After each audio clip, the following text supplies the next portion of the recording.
اعوذ باللہ من الشیطان الرجیم بسم اللہ الرحمن الرحیم۔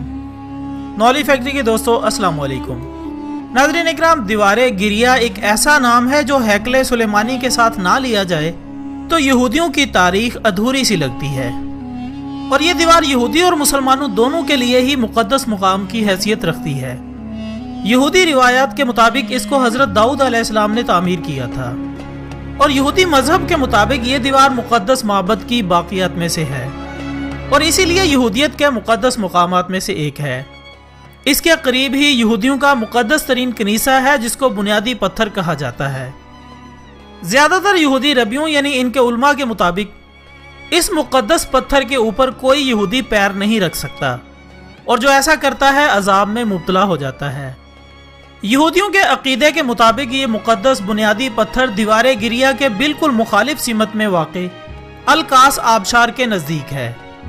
اور موجودہ دیوار گریہ اسی دیوار کی بنیادوں پر قائم کی گئی تھی جس کی تاریخ ہیکل سلیمانی سے جا ملتی ہے، اور مسلمان اس کو مقدس اس لیے سمجھتے ہیں کیونکہ اس کا تعلق معراج النبی صلی اللہ علیہ وآلہ وسلم سے بتایا جاتا ہے، اور کہا جاتا ہے کہ نبی اکرم حضرت محمد مصطفیٰ صلی اللہ علیہ وآلہ وسلم کی سواری براق اسی دیوار کے پاس آ کر رکی تھی، اور اسی لیے مسلمان اس کو دیوار براق بھی کہتے ہیں۔ اور جب سے آخری رومی بادشاہ ٹائٹس نے 70 کی دہائی میں ان کی مسجد یعنی ہیکل سلیمانی کو تباہ و برباد کیا ہے، تب سے ہی یہودی لوگ وہاں جا کر روتے اور پیٹتے ہیں، اور اسی وجہ سے اس کو دیوار گریہ کہا جاتا ہے۔ خواتین و حضرات، یہودی روایات بھی بہت ہی عجیب و غریب ہیں۔ اول تو انہوں نے اپنی کتابوں میں تحریفات کر کے اس کو مشکوک بنا ڈالا ہے، لیکن ابھی بھی کچھ ایسی پیشن گوئیاں موجود ہیں جن کو صحیح مانا جاتا ہے، اور ایک طبقہ یہودیوں میں سے ایسا بھی ہے جو نہ صرف ان سرپھرے بدعتی یہودیوں کو مزید گناہ کرنے سے روکتا ہے، بلکہ ہر وقت ان کو اللہ کی اطاعت میں آنے اور حضرت عیسیٰ علیہ السلام کو ماننے کی تنبیہ بھی کرتا رہتا ہے۔ یہ وہ طبقہ ہے جنہوں نے بالکل بھی اسرائیل بنانے کی حمایت نہیں کی، جبکہ دوسرا گروہ آج بھی اپنی ان من گھڑت روایات کو اپنے سینے سے لگائے ایسے لوگوں کو نظر انداز کرتا آ رہا ہے۔ ناظرین اکرام، حال ہی میں دیوار گریہ کے پاس یہودی عبادت کر رہے تھے کہ اچانک ایک ایسا واقعہ رونما ہوا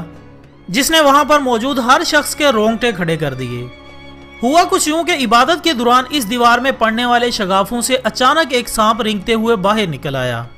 اور جیسے ہی سانپ نکلا تو اس کے سامنے ایک کبوتر بیٹھا ہوا تھا جو اس سانپ کو دیکھتے ہی فوراً اڑ گیا، جسے دیکھ کر وہاں پر موجود تمام یہودی شدید پریشان ہو گئے، اور ان کی اس پریشانی کا سبب جب ان سے پوچھا گیا تو انہوں نے کہا کہ ہماری کتابوں میں یہ واقعہ درج ہے کہ جس دن دیوار گریہ سے سانپ برآمد ہو جائے گا اور اس کے سامنے بیٹھا کبوتر اڑ جائے گا تو سمجھ لینا کہ قوم یہود کے لیے کوئی بہت بڑا خطرہ پیدا ہو چکا ہے۔ اس واقعے کو سن کر ان کے علماء نے یہودیوں کو یہ تنبیہ کر دی ہے کہ یہودیوں کی کتابوں میں یہود کو کبوتر اور فاختہ جیسے ناموں سے پکارا جائے، اور اس کا مطلب ہے کہ یہودیوں کو اپنی مذہبی کتابوں پر سختی سے عمل پیرا ہو کر جلد سے جلد ہیکل سلیمانی کی تعمیر شروع کر کے اپنے مسیحا دجال کے خروج کی راہ ہموار کرنی چاہیے، کیونکہ ان کے نزدیک حضرت عیسیٰ علیہ السلام کی آمد بھی متوقع ہو چکی ہے، اور ان کی آمد کے بعد یہ ہیکل سلیمانی تعمیر نہیں کر سکیں گے، بلکہ انہی کے ہاتھوں ان کا مسیحا بھی اپنے انجام کو پہنچے گا، کیونکہ ان کے عقیدے کے مطابق جب تک ہیکل سلیمانی نہیں بنے گا نہ تو دجال کا خروج ہوگا اور نہ ہی یہود کی عالمی حکمرانی قائم ہوگی۔ اس لیے ان کی ہر ممکن کوشش یہی ہے کہ مسجد اقصی کو شہید کر کے ہیکل سلیمانی کی تعمیر مکمل کی جا سکے۔ خواتین و حضرات، اس واقعے سے پہلے بھی ایک ایسی ہی خبر گردش کر رہی ہے کہ دیوار گریہ کے بیچ سے ایک بہت بڑا پتھر زمین پر آ کر گرا تھا، اور اس پتھر کے گرنے کے بعد یہودیوں کے مذہبی پیشوا رابینویچ نے کہا تھا کہ یہ ایک سب سے زیادہ غیر معمولی اور نایاب واقعہ ہے جو کئی دہائیوں تک نہیں ہو سکا، لیکن یہ واقعہ اس دن ہوا جب ہم اپنے معبد ہیکل سلیمانی کی تباہی پر ماتم کرتے ہیں۔ اس کے علاوہ ان کی ایک اور مذہبی پیشوا ایکوٹیل فش نے کہا تھا کہ یہ پتھر دیوار کے پتھروں کی 9ویں سطح سے گرا ہے اور ان کے ماتم کے 9ویں دن گرا ہے، جو کہ ایک اشارہ ہے کہ یہودیوں کی جلا وطنی کے حقیقی خاتمے کا وقت آ چکا ہے۔ خواتین و حضرات، اس کے علاوہ اسرائیل میں ایک سرخ رنگ کے بچڑے کی پیدائش بھی ہو چکی ہے۔ یہ ایک الگ موضوع ہے، لیکن اتنا بتانا ضروری سمجھتے ہیں کہ ان کے عقائد کے مطابق یہودی جب گناہوں سے پاک ہونا چاہتے تو 2 بکرے لائے جاتے،